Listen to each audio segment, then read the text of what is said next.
Kal'ada. Bismillah. Assalamualaikum warahmatullahi wabarakatuh. Alhamdulillahil kabiril muta'al dzil izzati wal jalal al-mustabtahi bihamdihi was sana'i alaihi kullu amrin zibal. Ashhadu an la ilaha illallah wahdahu la syarika lah syahadatan najati fil ula wal ma'al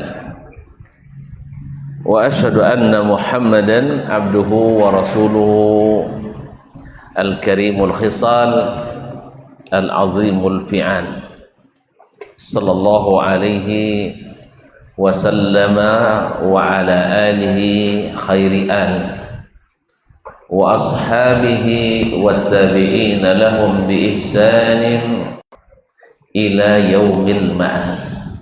Tsumma amma ba'd. Fattaqullaha ayyuhal muslimuna haqqa taqwa wa raqibuhu fis sirri wan najwa fa inna ajsadana 'alan nari la taqwa.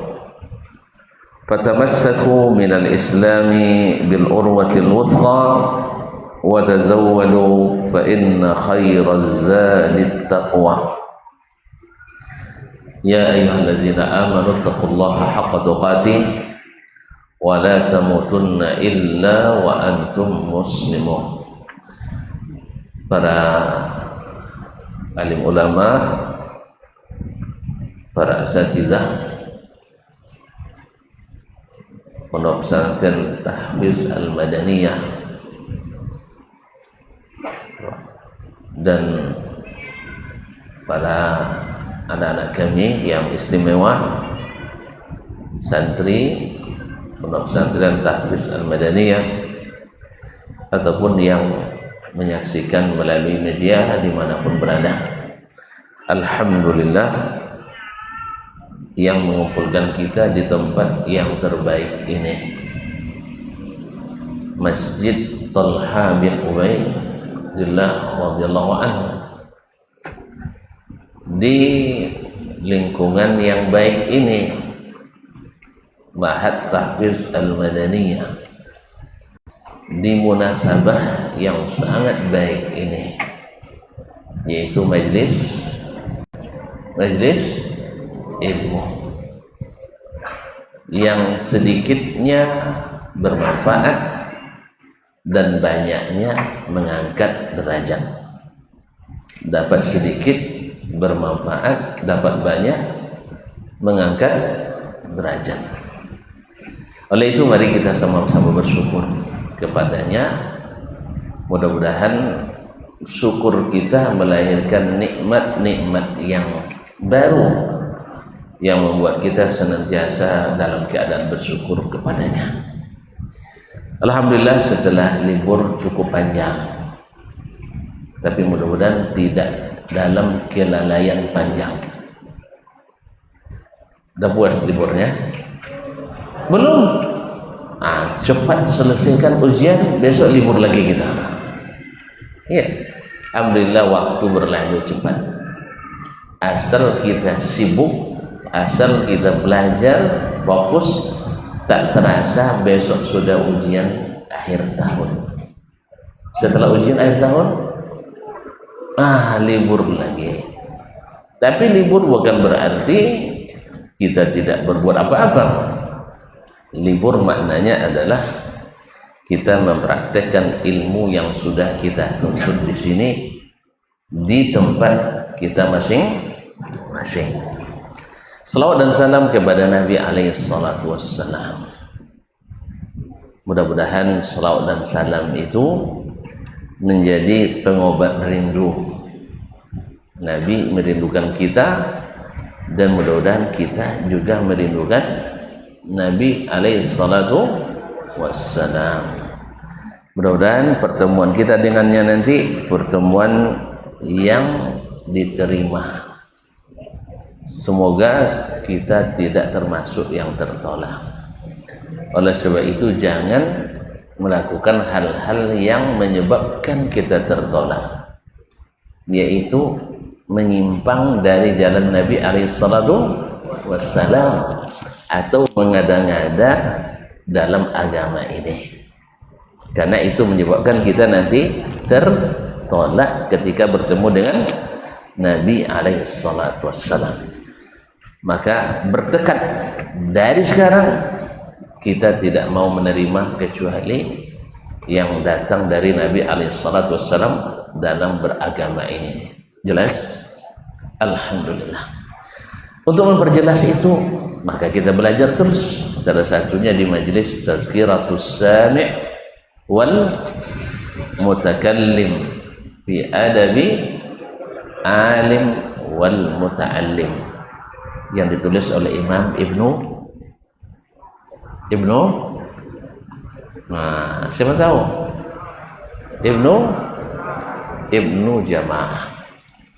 Ibnu Jama'ah rahimahullahu ta'ala rahmatan wasi'ah.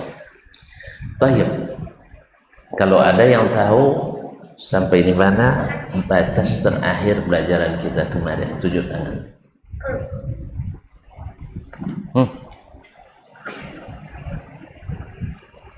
Memang betul-betul liburan. Ada yang tahu? Yaitu tentang adab seorang alim di dalam majelisnya.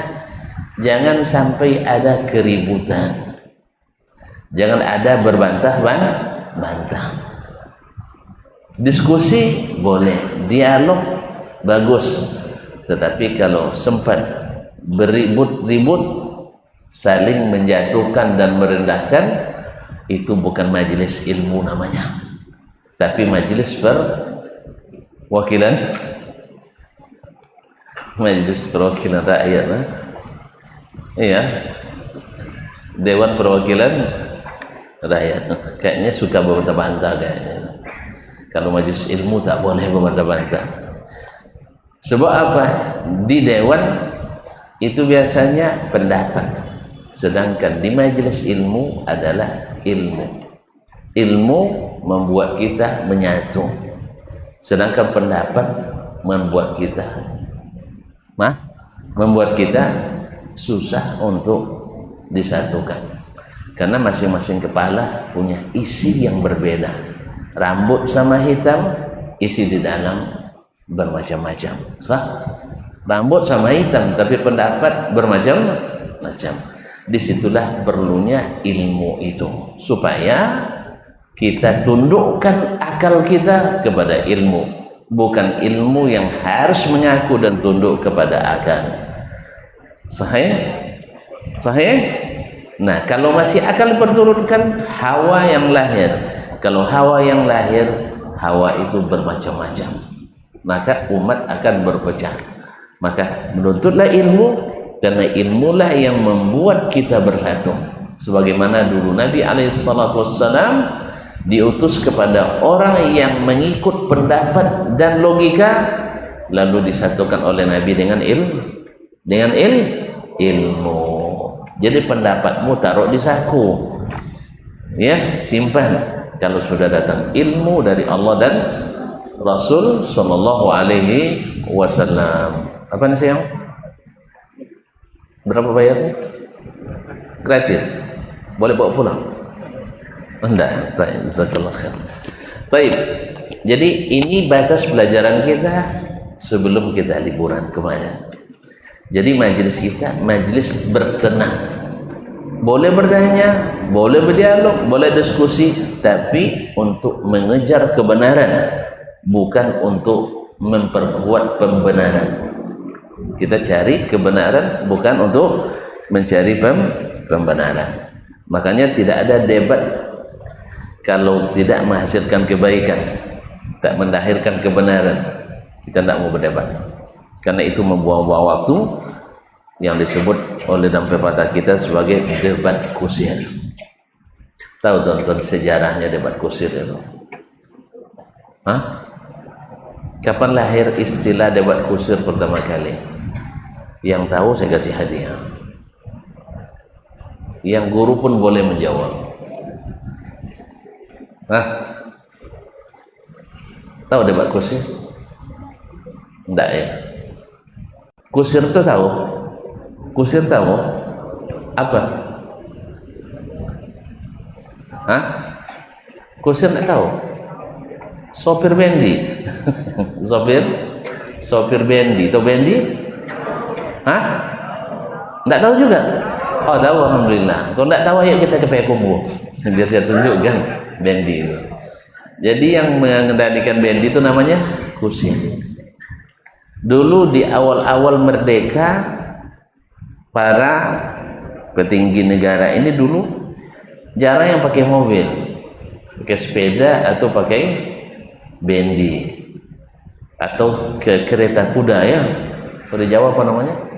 Kereta ya. Nah, kereta. Enggak, kereta kuda. Baik. Jadi awalnya istilah ini Haji Agus Salim. Tahu Agus Salim? Hah? Yang waktu itu salah satu anggota parlemen Indonesia. Ketika dalam perjalanan menuju ke Senayan, naik bendi, berdebatlah dengan, diajak berdebat oleh kusir itu. Yang namanya kusir tentu tidak berilmu. Jadi setiap yang dikatakan oleh Haji Agus Salim rahimahullah didebatnya terus, sehingga kalah Haji Agus Salim deh. Kalah Haji Agus Salim. Persis seperti kata Imam Asy-Syafi'i rahimahullah, "Ma nazartu ahadan illa wa ghalabtuhu." Saya tak pernah berdiskusi, berdebat dengan orang berilmu kecuali saya menang. Tapi ketika berdebat dengan orang yang tak berilmu, saya kalah. Paham? Jadi kalau debat kusir itu, siapa yang paling tinggi suaranya, yang paling bagak badannya, itu yang menang, yang paling banyak masanya. Maka ini namanya debat kusir. Sejak itu jadi istilah. Debat yang tak menghasilkan ilmu, debat yang tak menghasilkan manfaat disebut dengan debat kusir.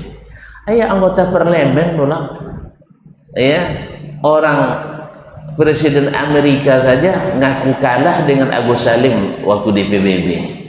Tiba di Indonesia kalah dek kusir. Memang hebat orang Indonesia itu, hebat memang. Nah, di luar negeri bisa kalah seorang presiden negara adikuasa oleh Agus Salim, tapi di Indonesia dia dikalahkan oleh sopir bendi. Kenapa? Karena yang menang adalah yang keras kepala, yang menang adalah yang tinggi suara, yang menang adalah yang banyak massa, bukan kebenaran. Oleh itu majelis ilmu harus jauh dari ini, harus bersih dari hal seperti ini. Apalagi kalau itu datang dari seorang alim. Kalau alim itu perangainya berarti dia tidak menjaga adabnya, Maka Imam Malik rahimahullah menolak hal seperti ini di majelisnya. Kemudian setelah itu munasabah pula Imam Ibnu Jamaah menyebutkan di adab yang ke-8, adab seorang alim di majelisnya. Zajruman ta'adda fil bahthi wa asa'ah, yaitu menegur, mengingatkan dan menegah, melarang orang yang ta'adda fil bahthi. Apa makna ta'adda? Melampaui batas dalam meneliti, mendalami suatu perkara yang tak perlu didalami, Wasa'ah, bahkan ini cenderung merusak dan cenderung memperburuk majelis. Apa contohnya? Apa contohnya? Banyak. Di antaranya kaum muslimin dan muslimat dirahmati Allah, orang yang bertanya sesuatu sehingga dengan pertanyaannya menjadi sulit suatu masalah itu. Misal ketika Bani Israel disuruh Allah untuk menyembelih seekor sapi, perintahnya jelas, sembelih. Wa iz qala Musa liqaumihi innallaha ya'murukum an tazbahu baqarah. Allah perintahkan kalian menyembelih seekor sapi. Kalau dia laksanakan, selesai masalah. Tapi dibahas, ditanya. Berapa pertanyaan yang diajukan oleh orang Bani Israel waktu itu? Pertama, dia curiga sama Musa, menuduh Musa, atattakhizuna huzwa, kamu berolok-olok dengan kami. Masa untuk mengetahui siapa pembunuh orang ini, caranya dengan menyembelih seekor sapi. Maka Musa jawab, a'udzubillahi an akuna minal jahilin. Saya bukan orang jahil sehingga berolok-olok dalam masalah besar. Masalah ada pembunuhan, masalah kecil atau masalah besar? Besar. Nah, perintah datang dari Allah yang mengetahui semuanya, tapi dianggap berolok-olok oleh mereka. Subhanallah. Kan tidak sedikit orang sekarang asal komentar di media, ustaz di komentarinya. Ustaz Dasman tak pandai bahasa Arab dunia. Itu tak pandai bahasa Arab, saya tengok non komentar itu tidak pernah belajar bahasa Arab. Salat lain dan tak. Jadi sembarang mereka. Ini perangai Bani Israel. Nabi Musa disangkanya berolok-olok dalam perintah Allah. Dah ada berolok-olok para nabi dengan perintah Allah. Makanya Abu Musa mengatakan, a'udzubillah an akuna minal jahilin. Selesai yang pertama. Yang kedua, qalu ud'u lana rabbak yubayyin lana ma hiya. Tolong tanyakan kepada Rabb, wahai Musa. Dia bilang bukan Rabb kita, Rabbnya kamu. Coba ya kan, tanyong ke Tuhan yang dunia. Seolah-olah mereka hanya menyerahkan masalah ini ke Musa saja. Mereka tidak mengakui ilmu Musa alaihissalam. Yubayyin lana ma hiya. Tunjukkan kepada kami sapi seperti apa. Akhirnya Allah turunkan lagi. Qala innahu yaqul innaha baqaratun la faridun wa la bikr awanun baina zalik. Ndak tua, ndak pula muda. Ada mulai payah dikit nyarinya kan. Sah? Kemudian selesai itu nanya lagi, qalu du'u lana rabbaka yubayyin lana ma launaha. Tanya lagi warnanya. Mempersulit atau mempermudahnya? Persulit. Ini namanya ta'adda fil bahri, berlebihan dalam membahas. Tidak diperlukan, tapi ditanyakan, akhirnya mempersulit. Setelah qala innahu yaqulu innaha baqaratun safra faqi'un launuha tasurrun nadhirin. Warna kuning pekat dan menyenangkan orang yang melihat. Selesai, enggak lagi. Ditanya, qalu du'u lana rabbaka yubayyin lana ma hiya innal baqarata syaba alaina. Tolong tanyakan lagi, kuning ini kan banyak nih, yang kuning pekat itu. Yang apa lagi?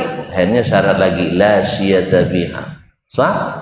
La zalulun tuthirul arda wa la tasqil harth. Akhirnya mereka wa ma kadu yaf'alun, hampir mereka tidak menemukannya. Apa sebab?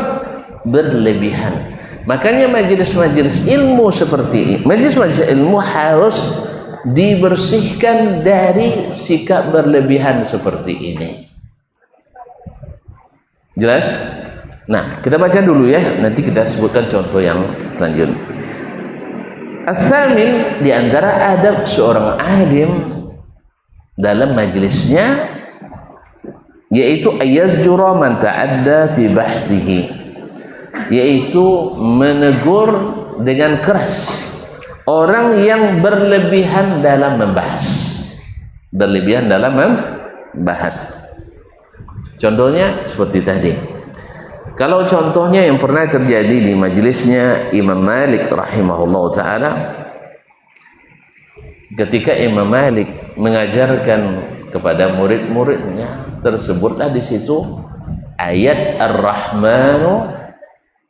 Ar-Rahmanu alal arsyis tawa. Allah yang maha pengasih bersemayam di atas arsy. Ini bahasanya jelas tak? Bahasa jelas tak? Jelas. Karena Al-Quran memang diturunkan Allah dengan bahasa Arab. Wa kadzalika ja'alnahu Qur'anan Arabiyyan. Kami jadikan Al-Quran ini berbahasa Arab. Orang Arab tinggalnya di langit apa di bumi? Iya. Orang Arab mana tinggal? Bumi. Betul? Bumi mana? Mekah. Jazirah Arab. Sahih. Makanya yang digunakan oleh Allah adalah bahasa Arab, orang Arab. Kemudian wa ma arsalna min rasulin illa bilisani qaumih. Kami tak mengutus seorang rasul pun kecuali dengan bahasa kaumnya. Untuk apa? Liyubayyina lahum, supaya jelas bagi mereka. Setelah jelas apa? Fayudhillullahu may yasha. Akhirnya orang sesat setelah jelas petunjuk. Maka kita tidak boleh mengatakan orang sesat sebelum jelas baginya bahwa dia tersesat. Paham tak? Ya? Orang sesat ada yang sadar dia sesat. Enggak. Kalau dia sadar dia sesat, dia tak akan mau sesat. Makanya kewajiban yang mengetahui jalan yang benar, wajib mengingatkan orang-orang yang tersesat. Jangan seperti orang bilang sesama sesat tak boleh saling menyesatkan. Ini salah. Yang sesat mesti diingatkan, mesti dikatakan kepadanya, Pak, Bapak berada di jalan yang sesat. Hanya pantang lu sabuk sosek. Dain yang soseknya kan 50 cara. Dia lah jualnya sosek ndak ngaku sesat. Itu yang payahnya. Kadang marah pula dia sama kita. Tapi itulah resiko dakwah. Nabi ketika berdakwah dimarahi atau tidak? Bukan dimarahi aja, dimusuhi. Bukan hanya dimusuhi, diperangi. Jadi mereka, Nabi SAW padahal kekasih Allah yang paling disayangnya, tetapi tetap dimusuhi oleh orang-orang yang tidak tahu mereka tersesat. Nabi tunjukkan mereka tersesat, maka tak mengaku sesat. Apa sebab? Sebab nenek moyangnya, orang-orang besarnya, tokoh-tokoh agamanya, buya-buyanya, kiai-kiainya, wali-walinya, habib-habibnya melaksanakan itu. Ya, sampai lahir film Walid. Baru terbuka matanya. Yang tersinggung, yang berada, yang terlibat mesti tersinggung. Yang tidak terlibat menjadi jalan pengingat. Mudah-mudahan banyak yang bertobat supaya tidak sembarangan melakukan ketaatan kepada orang yang tidak berilmu. Ya, nengok kalian deh, subhanallah. Saya tidak sempat nengok dah, 6 jam lebih nampaknya. Ya, tapi karena komentar ramai, cuplikan banyak, Itulah yang sempat kita tengok kan. Yang paling viral itu adalah Walidna.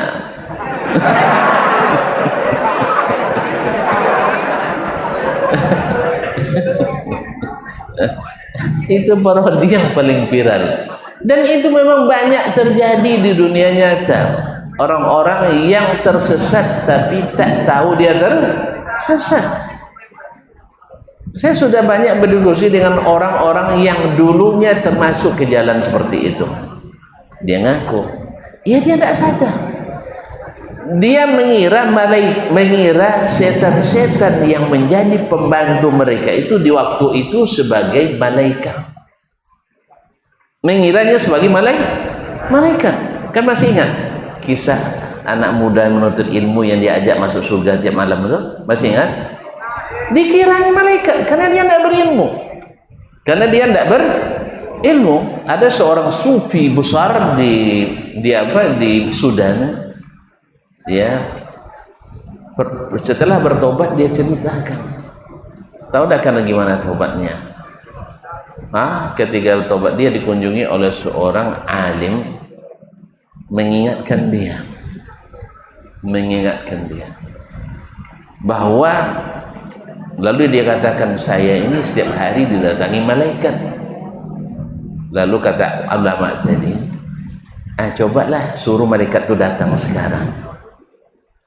Ya, saya juga tidak ikut bertemu dengan malaikat. Dia menyangka dirinya wali kutub. Tahu wali kutub? Kutub utara. Dia wali kutub. Artinya sudah sampai pada derajat bisa mengatur dunia. Fa inna lillahi wa inna ilaihi raji'un. Lalu kata beliau, ayalah saya panggil dia. Dipanggilnya lah dengan membaca mantra tertentu. Ya, dipanggil lah, saya lupa nama malaikat, ada disebutkannya nama malaikat itu. Jadi dipanggil, datang dia, memang datang, cuman tidak seperti biasa datang langsung ke majelis. Ini misalnya datang dekat mobil itu aja dari jauh dari jauh, karena syekh ini baca ayat kursi. Kemudian semakin diperkerasnya baca ayat kursi, semakin lari itu malaikat tadi. Kalau lari dari ayat kursi, malaikat no? Jadi heranlah sufi ini. Syekh katanya, saya juga selama ini baca ayat kursi, tapi dia semakin datang. Ya, karena dia ketika dipanggil oleh sufi ini, Syekh sufi ini, sini, katanya nunjuk ke ulama tadi. Artinya suruh dia pergi. Kalau dia masih ada, saya tidak berani dekat. Paham? Makanya kalau ada yang ngaku nanti ada walid lain yang bertemu malaikat, ya, atau bertemu Rasulullah, minta ke dia, saya tidak ikut bertemu. Ya, hitung dapat pula ke istri baru. Kan Nabi yang nikahkan, sah? Kalau Nabi nikahkan itu tinggi nilainya itu, nikah batin. Ustaz dulu ketika belajar di Madinah ada namanya firaq wa adyan materinya. Ini sudah kami pelajari, tapi bukti nyatanya saya belum paham sampai Walid yang menjelaskan. Bukti nyatanya belum tahu saya. Walaupun cerita banyak disebutkan, tapi baru lihat setelah Walid yang menjelaskan nikah batin. Pahamnya kan? Jadi kalau ada yang bilang nanti selalu bertemu Nabi, minta sekali saja. Kalau di kampung kalian nanti Walid bilang ketemu Rasulullah sallallahu alaihi wasallam, tolong bilang Ustaz Dasman nak ikut, bayar pun mau saya. Bayar pun mau. Tidak apa-apa, walaupun biaya umroh saya bayar. Iya sah? Kan ke Madinah kan Ustaz biaya 30 juta, 40 juta saya bayar, tapi dengan syarat nanti kita bertemu dengan Nabi, tanyakan saya, pertanyaan saya tidak banyak, benar tidak kullu bid'atin dhalalah, atau ada bid'ah hasanah. Tapi setelah itu jangan kelahi lagi kita nanya ke Nabi, ya Rasulullah, mana yang benar, kullu bid'atin dhalalah seperti yang kau sabdakan, atau laisa kullu bid'atin dalalah. Atau kalau sudah kata Nabi waktu itu, maka kita tidak boleh lagi berseteru. Sah? Kalau memang ketemu Nabi alaihissalam. Nah, malaikat tadi dipanggil, Syekh semakin kencang bayar kursi, semakin jauh dia tunjuk, sudah, suruh dia pergi. Akhirnya pergi malaikat tadi, tidak berani dia datang. Kada ada ulama tadi. Akhirnya mulai dia katakan, mulai dia ragu di situ. Dia mulai Allah bukakan sekarang ilmu kepadanya. Kenapa selama ini dia dekat dengan saya, pas ada orang ini kan lebih wali lagi dia kalau gitu kan, malaikatnya takut sama dia. Sah? Dakwah dia datang berarti lebih wali lagi. Lalu katakan apa masalahnya? Dia bilang saya baca ayat kursi. Makanya ilmu kita mudah dijelaskan, tidak disimpan-simpan. Ketika dia tanya apa rasanya baca ayat kursi. Lalu dia bilang, saya selalu baca ayat kursi, tapi dia datang ke saya. Apa jawaban ulama tadi? Bacaan kita beda. Bacaan kita berbeda. Saya membaca untuk mengusir syaitan, Anda membaca untuk mengundang syaitan. Bisa? Bisa. Quran untuk mengundang setan? Wih, bisa? Bisa mau diajarkan? Hah? Ah. Dulu kami waktu di pondok ada yang mengajarkan kalau nak ngundang setan datang jin, baca surat al-jin katanya. Baca surat jin. Saya baca, tidak mau dia datang. Tidak mau dia datang. Mungkin dia takut sama saya barangkali, atau dia takut saya takut kepadanya. Sah? Alhamdulillah sering lewat tempat yang angker, yang serem malam hari sendiri. Padahal orang lewat banyak yang melihat. Saya lewat tak pernah pula melihat. Alhamdulillah. Mungkin setan itu takut, saya ketakutan. Jadi tidak berani dia nampakkan diri.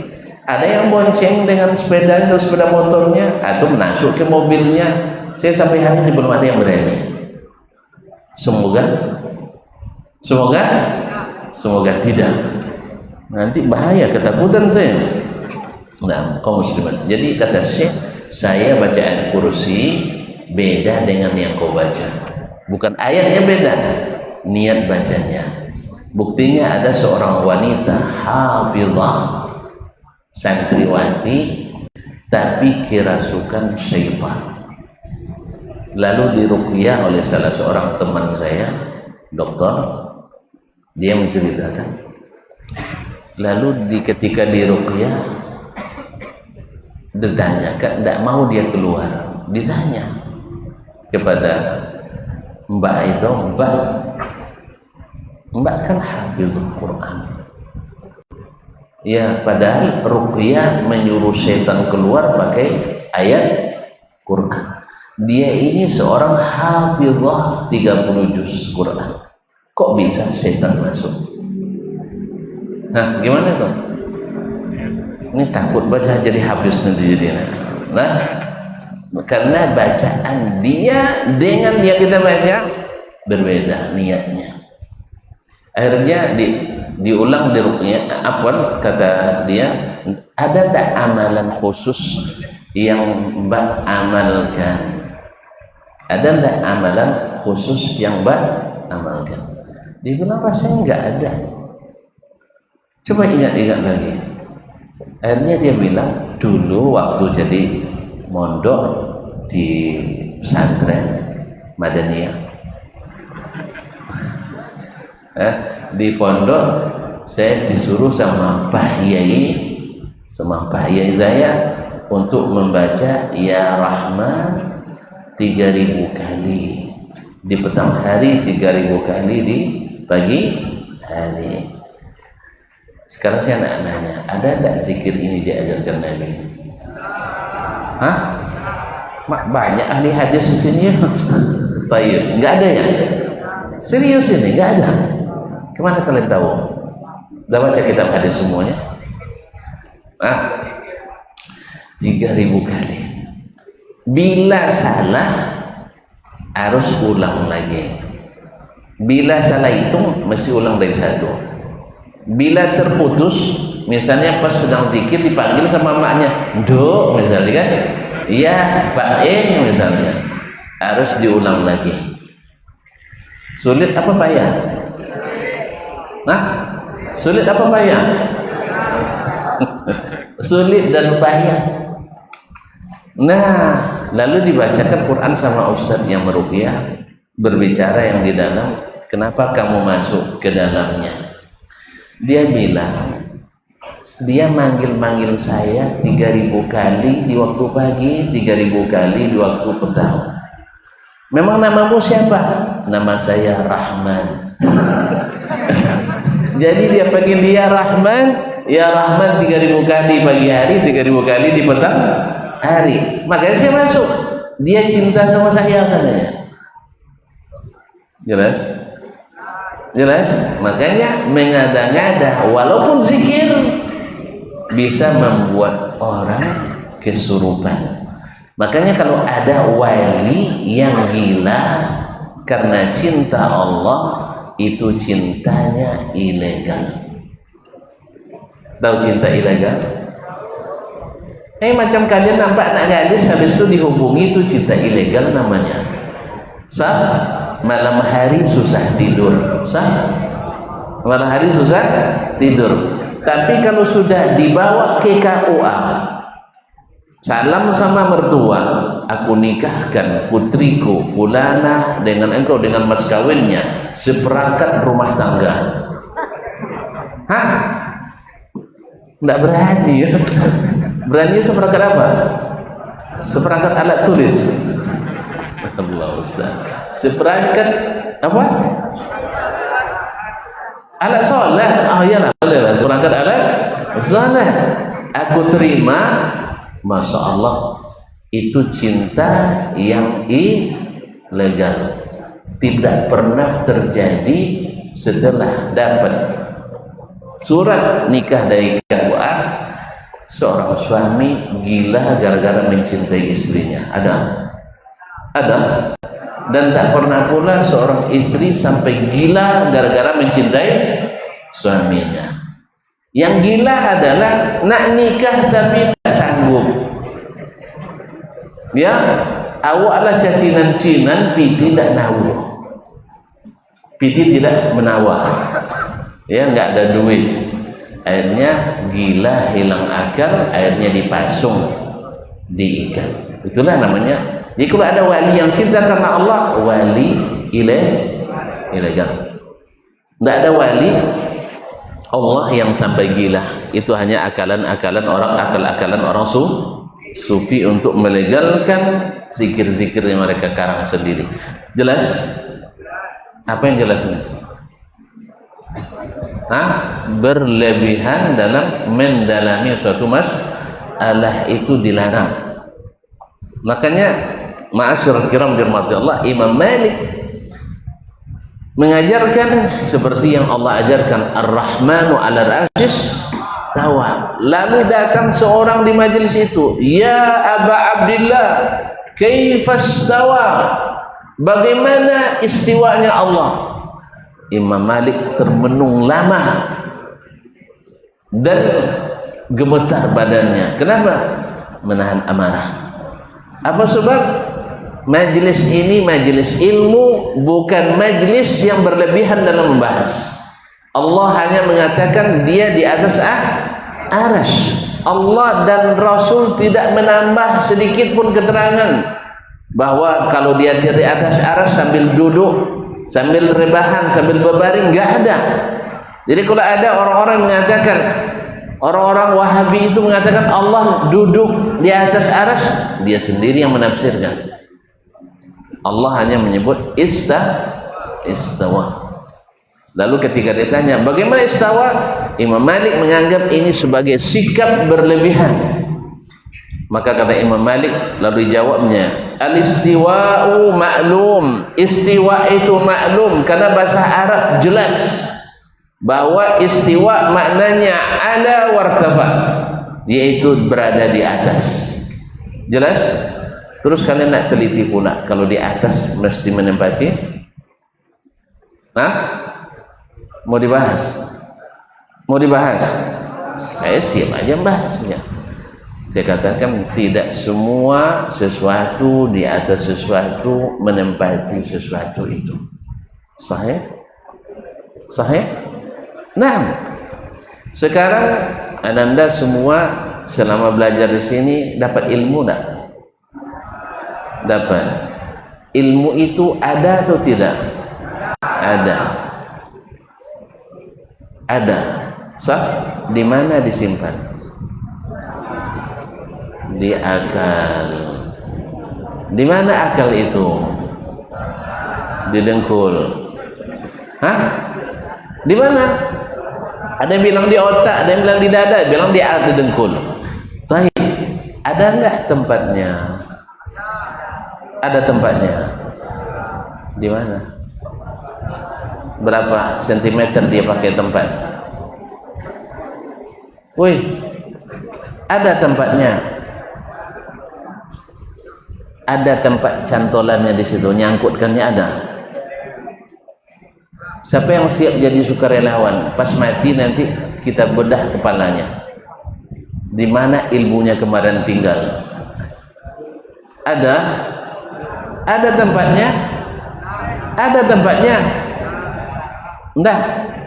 Jadi ilmu itu ada dan punya sifat bertambah dan berkurang, ingat dan lupa, sah?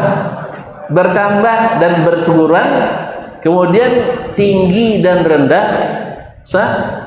Mana yang lebih tinggi, ilmu saya apa ilmu kalian?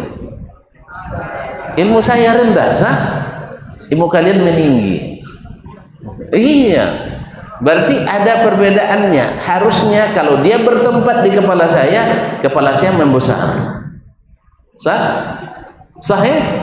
Karena dia membludak. Tapi ternyata tidak. Barangnya ada di akal, tetapi tidak menempati. Ruh dalam tubuh kita ada ruh, ada zatnya. Ruh ada zatnya. Woi, ruh ada zatnya? Ada. Ada ruh zatnya. Buktinya nanti kalau kamu mati, antum lihat dengan pandangan nanti, nampak ruh itu dibawa oleh para malaikat. Berarti ada nggak zatnya? Ada. Ada sifatnya? Ada sifatnya? Ada. Halus. Masuk dan keluar, sah? Masuk dan keluar. Jelas? Ada nggak tempatnya dalam tubuh kita? Selama hayat masih dikandung badan kita tetap. Hah? Berarti ruh ada dalam tubuh, sah? Ada tempatnya. Di mana nyangkutnya? Enggak ada. Makanya adalah kekonyolan berpikir orang-orang yang mengatakan kalau Allah di atas aras mesti menempati aras. Keliru besar. Ini cara berpikir Yunani kuno. Dipakai juga yang kuno-kuno itu lagi. Sah? Kalau kita tidak pikir yang kita maju, bahwasanya Allah fa'alun lima yurid. Seperti apa kita tidak tahu. Kalian nak teliti, silakan naik ke aras. Ada yang mau naik ke aras? Woi, tidak kelas kita. Tidak kelas kita. Di langit pertama aja tidak bisa masuk. Baik, azan. Kita azan dulu, nanti kita lanjutkan.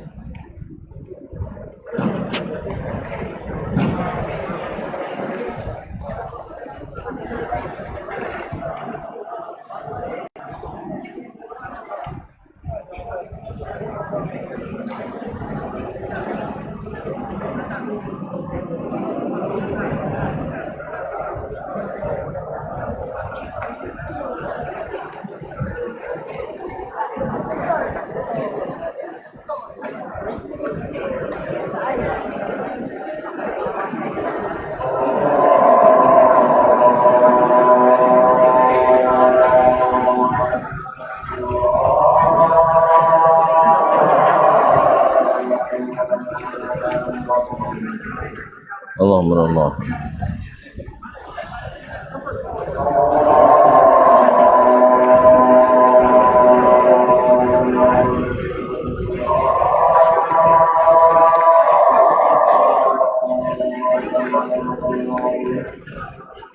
Allahumma Allah.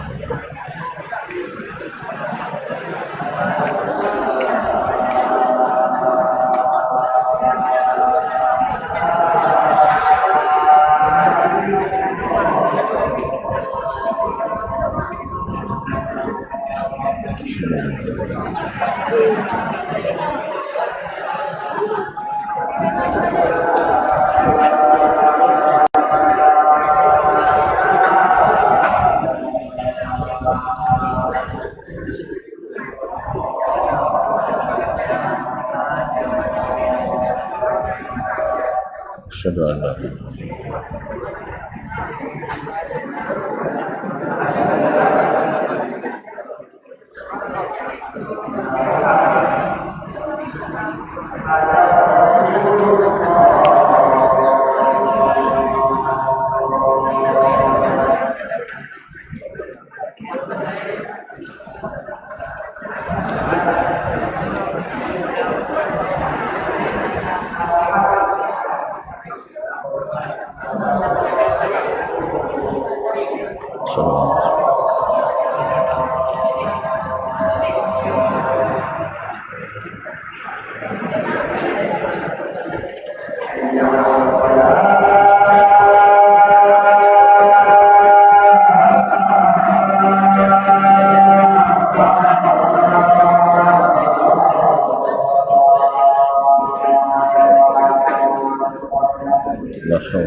حي على الصلاة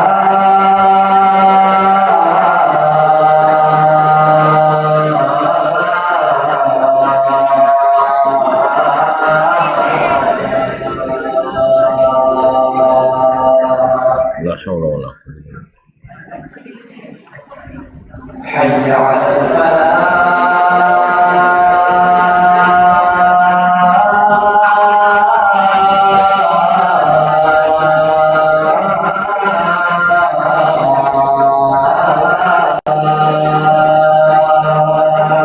لا حول ولا قوة حي على الفلاح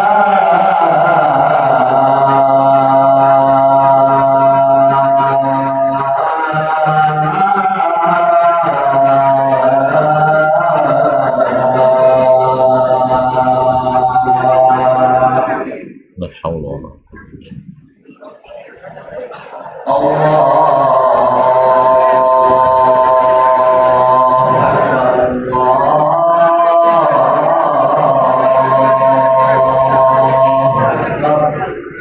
والله أكبر الله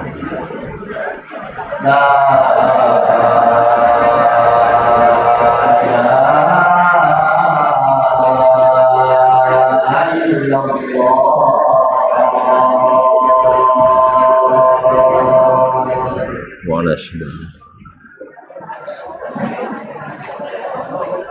اللهم ربنا آتنا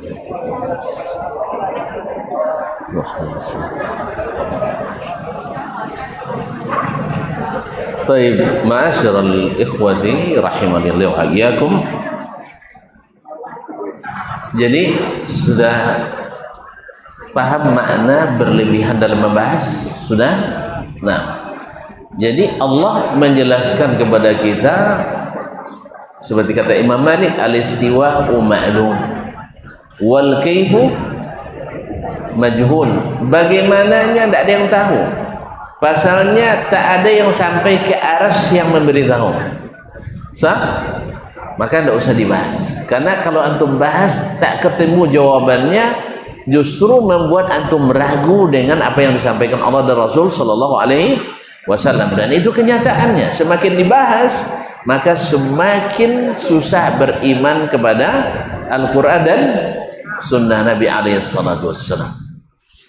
Baik. Kemudian kata Imam Malik, wasu'alu anhu bid'ah. Menanyakan kaifiyah sifat itu adalah bid'ah. Lalu kata Imam Malik, akhrijuhu keluarkan dia di majelis ini, karena menyebabkan keributan di sini, menyebabkan keributan ilmu di sini. Karena kita ilmu kita jelas, terang benderang, dia ingin memperkelam.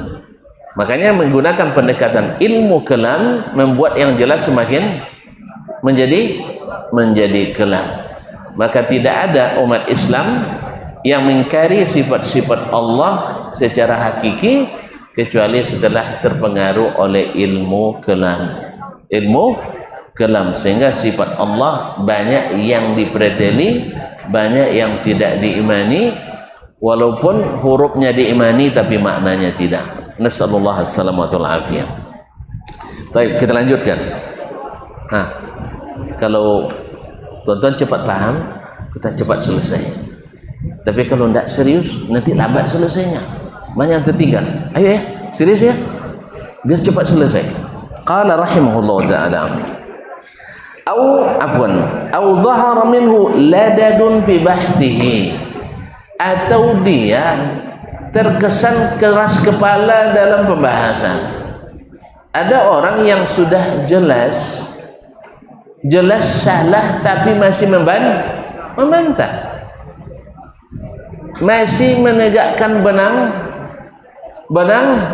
basah. Benang kering aja susah ditegakkan, apalagi benang basah. Kadang-kadang semakin dia menjelaskan, semakin menyebutkan referensi, semakin nampak ketidaktahuannya. Lebih baik. Makanya kalau tuan-tuan kalau sudah jelaskan dengan Al-Quran dan Sunnah jelas, tinggal bilang mohon maaf saya keliru, dan itu adalah mengangkat derajat. Sah? Seperti dalam pembahasan setelah ini nanti, seorang alim harus sering mengatakan saya tidak tahu. Masya Allah. Saya ingat Syekh Abdul Wahab Salam Asy'ari ketika beliau pergi ke Amerika, diundang oleh Islamic Center di sana. Dalam salah satu pertanyaan ditanyakan kepada beliau, dia tidak ragu mengatakan saya tidak tahu. Daripada nanti dia bilang setahun ternyata salah dalam fatwanya, nanti diwariskan ilmunya kepada orang-orang setelahnya di Amerika, sehingga tersesat banyak orang akibat satu fatwa. Jelas? Ma'asyarul kiram. Jadi kadang ada ladad fi bahthihi, bertahan di kesalahan, au su'u adab, atau adab yang kurang. Kan di antara adab, ikhwani billah, ini harus kita jaga. Kalau di situ ada yang lebih senior dari kita, sebaiknya kita diam dulu. Karena seperti kata Umar bin Abdul Aziz, tidak mesti dalam setiap majlis kita acungkan tangan untuk berbicara. Kalau bisa, kita tidak ikut berbicara. Biarlah orang-orang yang lebih tua dari kita. Besok kan setelah mereka mati, kita lagi bicara kan? Sah? Nah, ini tidak sebagian orang yang paling muda pula yang paling gencar, yang tua-tua tidak diperhatikan. Ini adab yang banyak dilupakan orang pada hari ini. Apalagi di zaman media sosial seperti ini, su'ul adab ini luar biasa. Nah, ini majelis ilmu mesti jauh dari su'ul adab. Au tarkul insafi ba'da dzuril haqq, atau tidak bersikap adil ya ketika sudah jelas kebenaran tapi masih tetap bertahan dengan kebatilan. Berarti dia tidak la yunsif, tidak bisa berlaku adil. Ya, kadang-kadang setelah berdebat tu masih ngaku juga menang, padahal sudah jelas kalah masih ngaku menang, dan jelas salah masih ngaku juga benar. Nasallallahu alaihi wasallam. Kemudian au aktsarus siyah bi ghairi faidah, atau suka teriak-teriak keras-keras tanpa faedah. Au asa adabu ala ghairi min hadirin awil ghaibin, atau buruk adabnya terhadap yang hadir di majlis atau orang yang tidak hadir.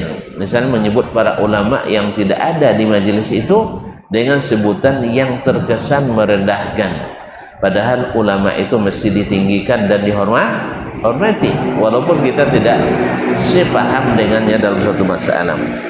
Au taraffa'a fil majlis ala man huwa aula minhu, atau meninggi dari orang yang seharusnya kita merendah kepadanya. Murid meninggi kepada murid, meninggi kepada guru, bagus? Enggak. Antum kalau belum saatnya meninggi, nanti kalau jatuh mati. Dan orang yang merendah selalu akan ditinggikan. Nabi bilang, man tawadha'a lillah rafa'ah. Siapa yang tawadhu karena Allah, Allah akan angkat. Nah, kemudian alaman wa aula minhu au nama. Oh, termasuk juga kalau ada yang tidur di majelis, itu harus ditegah dan harus dicegah. Nah, kalau saya kalau ngajar, kalian boleh tidur di kelas, tapi siap-siap saya bangunkan. Siap-siap saya bangunkan. Nah, tidur boleh tapi saya bangunkan. Baik. Au yatahaddas au tahaddatsa ma'a ghairihi, atau di majlis dia berbicara dengan temannya. Nah, kalau bicara dengan teman di majlis ilmu, termasuk adab yang baik atau adab yang buruk? Maka jangan sampai kita menjadi orang yang kurang adab. Dan guru mesti mengingatkan itu. Makanya di dulu para ulama menugaskan murid-murid senior seperti yang sekarang ada musyrif yang harus duduk di tengah-tengah yang potensi besar untuk saling bercerita. Ada musyrif di sini? Ada musyrif? Ada. Jadi sengaja murid-murid yang senior itu disuruh untuk mengawasi yang masih ini. Ada yang ngantuk diingatkan, ada yang bergelut ditegur. Kalau ada yang lapar kasih makan. Baik. Ma'asyarul kiram dirahmati Allah. Au dhahik, atau tertawa. Nah, ketawa di majelis ilmu juga ini.